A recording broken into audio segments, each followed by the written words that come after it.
আমার চাচাতো বোনের নাম তাইবা। একদিন আমি তাদের বাসায় বেড়াতে গিয়েছিলাম। তাইবার সাথে একটা জিন থাকতো। তো আমরা সারাদিন অনেক মজা করলাম। রাতের বেলা আমি আর তাইবা একসাথে ঘুমাচ্ছিলাম। রাত 1টা বাজে। দেখি তাইবা আমার পাশে নেই। আমি ভাবলাম ওয়াশরুমে গেছে হয়তো।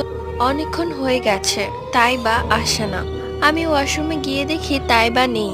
আমি যখন চাচির কাছে গিয়ে বলি তাইবা নেই, চাচা চাচি আমার কথা শুনে কিছুই না বলে ছাদের দিকে দৌড়ে গেল।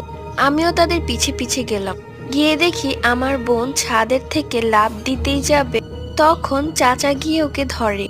ঘরে গিয়ে দেখি ওর সারা শরীরে আঁচড়ের দাগ। চাচা চাচি বলল ওকে জিনে নিয়ে যায়। এমনটা সবসময় হয় না, হঠাৎ হঠাৎ হয়। পরের দিন চাচা চাচি ওকে হুজুরের কাছে নিয়ে যায়। হুজুর তাইবাকে পানি পড়া দেয় ও আয়াতুল কুরসি পড়তে বলে।